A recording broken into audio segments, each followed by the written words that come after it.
5वें नंबर की हमारी अर्थव्यवस्था है, तो इतने बड़े पैमाने पर नौजवान बेरोजगार क्यों हैं, नौकरी क्यों नहीं उनके हाथ में, और फिर अग्निवीर जैसी व्यवस्था आधी अधूरी क्यों लागू करनी पड़ रही है। कुछ लोगों का ये दावा करती है कि दुनिया की 5वीं अर्थव्यवस्था और 30 नंबर की अर्थव्यवस्था बन जाएगी, तो किसान क्यों दुखी है, किसान क्यों संकट में है। अगर उनकी ग्रोथ से देश की ग्रोथ नहीं हो सकती है, कॉन्स्टिट्यूशन के लिए लगाने के लिए क्या दिक्कत है। यह सरकार का भाषण था, और जब सरकार ये दावा करती है कि दुनिया की 5वीं अर्थव्यवस्था और 30 नंबर की अर्थव्यवस्था बन जाएगी, तो किसान क्यों दुखी है, किसान क्यों संकट में है। अगर ये 5वीं दुनिया की अर्थव्यवस्था बनने की जो कहानी बताई जा रही है, क्या हमारा किसान भी उसी तरीके से खुशहाल हो गया है। और फिर अगर 5वें नंबर की हमारी अर्थव्यवस्था है, तो इतने बड़े पैमाने पर नौजवान बेरोजगार क्यों हैं, नौकरी क्यों नहीं उनके हाथ में, और फिर अग्निवीर जैसी व्यवस्था आधी अधूरी क्यों लागू करनी पड़ रही है, महंगाई क्यों है इतनी।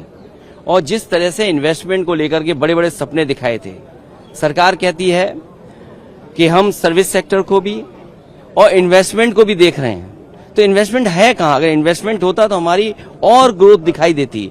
कुछ लोगों की ग्रोथ से देश की ग्रोथ नहीं हो सकती है, कुछ लोगों की ग्रोथ से तो हमारा नंबर अच्छा हो सकता है, हम 5वें नंबर की व्यवस्था बन सकते हैं, लेकिन हमारे देश का किसान, गरीब, और जो अभी तक 10 साल में सबसे ज्यादा उत्पीड़ित हुआ है, उसके लिए क्या है सरकार का।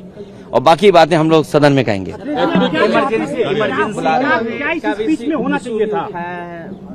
किसने इमरजेंसी का इशू। देखिए, ये सवाल भाजपा के लोगों ने क्या किया है। इमरजेंसी में जो लोग जेल में रहे, समाजवादियों ने तो उन्हें सम्मान दिया, वेतन दिया, और भी सुविधाएं दी।